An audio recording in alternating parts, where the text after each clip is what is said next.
যে সুলাইমান পয়গম্বর আপনার কাছে একটা আরজি বা বিচার যে আমরা আল্লাহর সৃষ্টি বনি আদম আমাকে জবাই করে খাবে, এটা কি নেই, কোনো দুঃখ নেই, কিন্তু সে দরবেশ বেশ ধারণ করে লেবাস পরে সে কিভাবে আমাকে স্বীকার করলো, এই বিচারটা আমি চাই।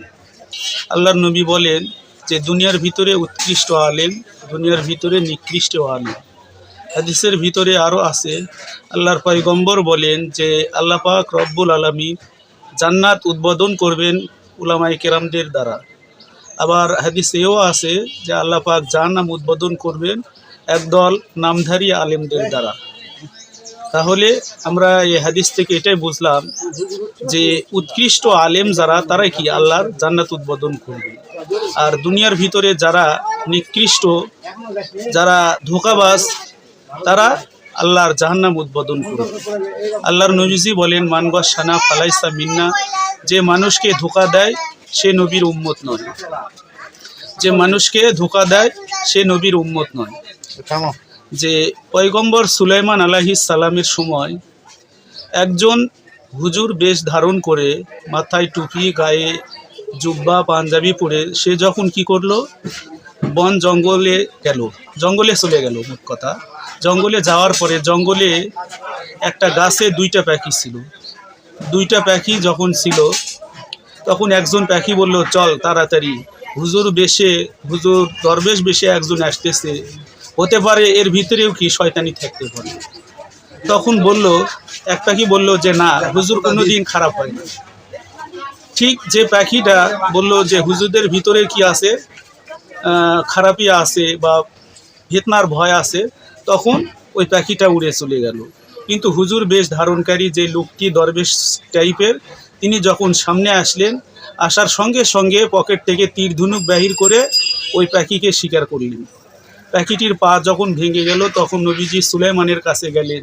যাওয়ার পরে বললেন যে সুলাইমান পয়গম্বর আপনার কাছে একটা আরজি বা বিচার যে আমরা আল্লাহর সৃষ্টি বনি আদম আমাকে জবাই করে খাবে, এটা কি নেই, কোনো দুঃখ নেই, কিন্তু সে দরবেশ বেশ ধারণ করে লেবাস পরে সে কিভাবে আমাকে স্বীকার করলো, এর বিচারটা আমি চাই। তাহলে এই ওয়াকিয়াত বা ঘটনার থেকে আমরা এটাই জানতে চাই যে দুনিয়ার ভিতরে আলেমরাই কি সেরা, আবার দুনিয়ার ভিতরে আলেমরাই কি নিকৃষ্ট। সমাজের ভিতরে কিছু এরকম খারাপ মানুষ থাকে যারা লেবাস পোশাক পরিধান করেই কি আল্লাহ রসুলের পিছে মুনাফিকরা কিছু ছিল, যে সাহাবায়ে কেরাম যেরকম টুপি দাড়ি তারপরে জুব্বা পরে নামাজ পড়েছে, ঠিক আল্লাহ রসুলের পিছনে মুনাফিকরা একই বেশ ধারণ করে কি করতো, তারা নামাজ পড়তো, আল্লাহ রসুলের কথা শুনতো, কিন্তু বাইরে জালে আর মানতো না। ঠিক এরকম কিছু আলেম সাইজের লোক আছে যারা মানুষকে ধোঁকা দেয়, যে এদের কারণেই কিছু যারা হকপন্থী ওলামায়ে কেরাম এদেরকে কি হয়, বদনাম হয়। কাজেই আমি দর্শকদের বলতে চাই যে একজন দোষ করলে সবাইকে আমরা পাইকারি হারে বাংলাদেশে গালিগালাজ করা হয়, যে শব্দটা ব্যবহার করা হয় যে হুজুরেরাই খারাপ, হুজুরেরাই খারাপ। যখন হুজুরেরাই খারাপ বলে তখন এটা একবারে উলামায়ে কেরামের যে শুরু, ইন্নাল উলামা ওয়ারাসাতুল আম্বিয়া, নবীজি বলেন উলামায়ে কেরাম নবীর ওয়ারিস, একবারে নবী পর্যন্ত চলে যায়। আমরা আরবি ব্যাকরণ পড়েছি, ওহেদ 1 বচন, তাসনিয়া 2 বচন, জুমার সিগে একেবারে অধিক বুঝায়। ঠিক আমরা মানুষদেরকে বলবো, মুসলমান যারা, তারা আমরা যে দোষ করেছে আমরা তাকে খারাপ বলি, কিন্তু আজ আমরা হুজুরেরাই খারাপ বলে সমস্ত জাতিকে যেন লাঞ্ছিত বা অপমানিত না করি।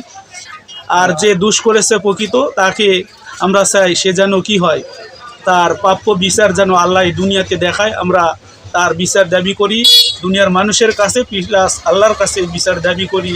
আল্লাহ যেন তাকে দুনিয়াতেই তার বিচার করে নিয়ে জাতিকে যেন কি করে, কলঙ্ক মুক্ত করে। সবাই ভালো থাকবেন, সুস্থ থাকবেন। আসসালামু আলাইকুম ওয়া রাহমাতুল্লাহি ওয়া বারাকাতুহু।